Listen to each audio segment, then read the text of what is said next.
So if I want to encourage you to read Hebrews 11. By faith, Abel offered up a more excellent sacrifice than Cain. By faith, Noah built an ark to the saving of his house. By faith, Enoch walked with God and was not. How did they do it? By things that you really should be afraid of. Now, you shouldn't allow it to immobilize you.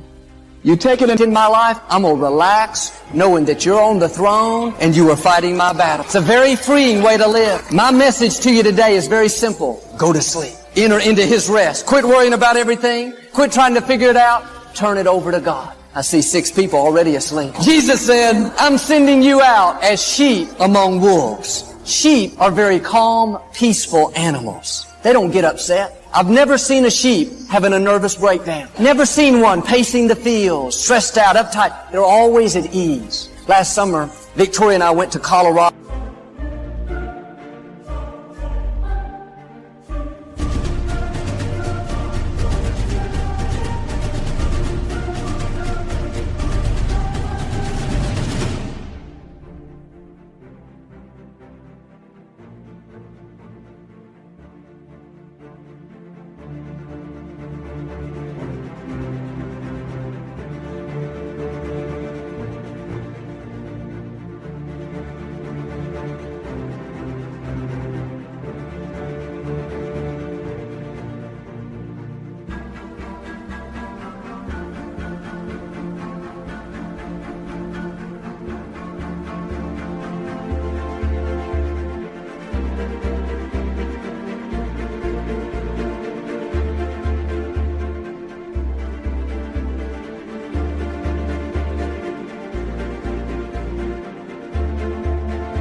We were riding 4-wheelers up in the mountains. We came around a corner. There were about 300 sheep in our path. We couldn't get by. I thought the equipment would scare them off, but they didn't move. I put my 4-wheeler in neutral and I revved the engine real loud 2 or 3 times. And those sheep just looked at me like, why are you making all that racket? No more affected them. What's interesting is sheep are basically defenseless animals. They can't run fast. They don't have sharp teeth. They can't really kick. They rely on the shepherd to take care of them. The shepherd keeps them from danger. The shepherd protects them from wild animals. The shepherd tells them where to go. They don't worry. They know as long as they're with the shepherd, everything will be fine. We can take a lesson from the sheep. Stay in peace. The good shepherd is watching over you. The God who knew you before you were born, the God who breathed life into you, He's guiding you. He's protecting you. Yes, there will be some wolves in our path. Some attacks, things we don't understand. Don't fall apart. Don't start complaining. Be like a sheep. Stay in peace. You don't have to run. You don't have to get all worked up.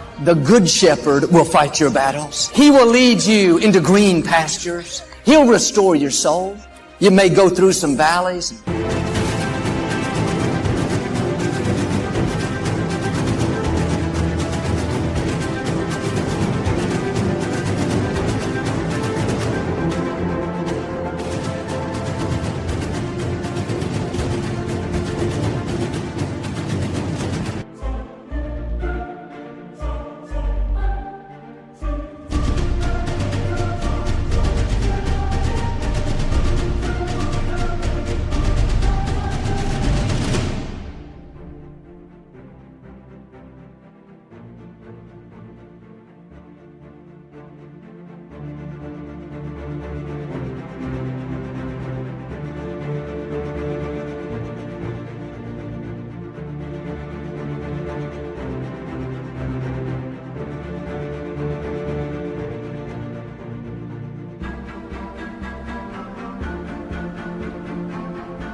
difficult seasons, you don't have to fear any evil, for the Lord your God, the good shepherd, is right there with you. But sometimes the reason we're not seeing God work in our life is we're not acting like sheep. We're worried, living stressed out, trying to change things that we can't change. Why don't you come back to a place of peace? Come back to the still waters. You've worried about that problem long enough. Let your mind take a break. Some people never let their mind rest. They go on vacation for their body, but their mind is still worrying. They worry on the beach just like they worry at home. That doesn't help us to move 1 inch forward. In the scripture, when God told Ananias to go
pray for Saul, Ananias didn't want to go. Saul was having believers arrested and put in prison. He was the greatest enemy of the church. But on the road to Damascus, when that light shined down bright, he became blind.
A voice boomed out and said, Saul, why do you persecute me? He said, who are you? The voice said, I am Jesus. That moment was a turning point in Saul's life. He left there a changed man, but Ananias didn't know anything about what had happened on the road to Damascus. He still thought Saul was a huge threat. He said, Lord, I've heard many reports about this man and all the harm that he's caused. Ananias was worried. He came up with a lot of reasons why he shouldn't pray for Saul. I'm sure he spent some restless nights thinking, I must not have heard God right. This man is dangerous. He didn't realize he was worried about something that God had already taken care of. He didn't know that Saul had already had a change of heart on the road to Damascus. When he finally went to pray for him, he found out that Saul was an ally instead of an enemy. Some of the things you're worried about, just like with Ananias, you can't see it yet, but God has already changed it. He's already spoken to the right people. He's already lined up your healing. He's already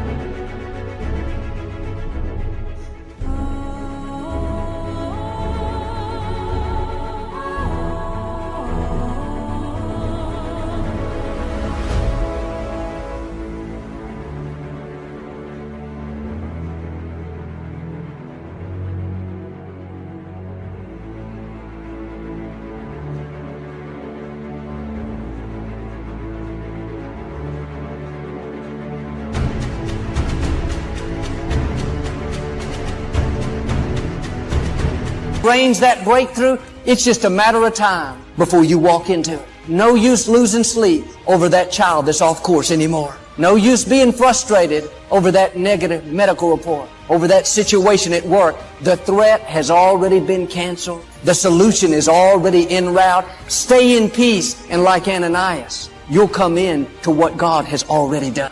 Friends, don't let worry rob you. If a thief came into your home every week and took your groceries, took your clothing, stole your furniture, it wouldn't take long at all before you got fed up and say, no more, that's enough. You'd put a stop to it real quickly. That's what you have to do with worry. Don't go another 5 years letting worry rob you of your joy, rob you of your peace. Put your foot down and say, that's it. This is a new day. No more worrying for me. I'm going to guard my mind. I'm going to stay by the still waters. I'm going to live from a place of peace. Remember, when you rest, God goes to work. But when you work, God rests. Whatever's bothering you, whatever you're tempted to worry about, I'm asking you to take that off the throne and put God back up on the throne. Make Him bigger. Use that same energy to thank Him that He's working in your life.